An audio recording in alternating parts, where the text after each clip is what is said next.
Hi friends, ഓർമ്മ കിച്ചണിലേക്ക് സ്വാഗതം. ഇന്ന് ഞാൻ അല്പം മധുരമുള്ള മാംഗോ പിക്കിളാണ് തയ്യാറാക്കുന്നത്. അതിനായി കുറച്ച് പഴുത്ത മാങ്ങയാണ് എടുത്തിരിക്കുന്നത്.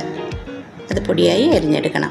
ശേഷം അതിലേക്ക് പൊടിയായി അരിഞ്ഞെടുത്ത കുറച്ച് വെളുത്തുള്ളി, ഇഞ്ചി, പച്ചമുളക്, കരിവേപ്പില ഇത്രയുമാണ് വേണ്ടത്.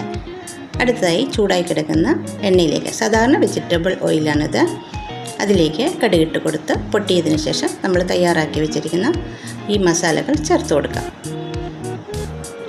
ഈ മസാലകളെല്ലാം ഒന്ന് വഴന്ന് വരുമ്പോഴത്തേക്കും നമുക്കതിലേക്ക് ഓരോ ടീസ്പൂൺ വീതം എരിവുള്ളതും എരിവില്ലാത്തതുമായ മുളക് പൊടി, 1/2 ടീസ്പൂൺ മഞ്ഞൾപ്പൊടി, 1/2 ടീസ്പൂൺ ഉലുവാപ്പൊടി, 3/4 ടീസ്പൂൺ കായപ്പൊടിയുമാണ് എടുത്തിരിക്കുന്നത്. അതുകൂടി നമുക്കിതിലേക്ക് ചേർത്ത് കൊടുക്കാം. ഈ മസാലകൾ കൂടി ചേർത്ത് നന്നായിട്ടൊന്ന് വഴറ്റിയെടുക്കണം.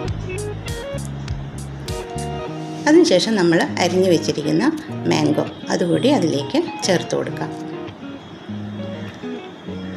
മാംഗോ ഇട്ടതിന് ശേഷം നമുക്ക് സ്റ്റൗവ് ഓഫ് ചെയ്യാവുന്നതാണ്. അല്ലെങ്കിൽ ഈ മാങ്ങ വല്ലാതെ വെന്ത് പോകേണ്ട ആവശ്യമില്ല. അതിലേക്ക് ആവശ്യത്തിന് ഉപ്പ്,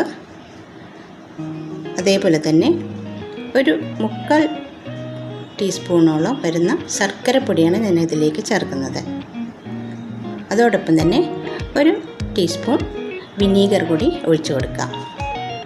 ശേഷം നന്നായി യോജിപ്പിച്ചെടുക്കാം. ഇതാ നമ്മുടെ സ്വീറ്റ് മാംഗോ പിക്കിൾ റെഡിയായി.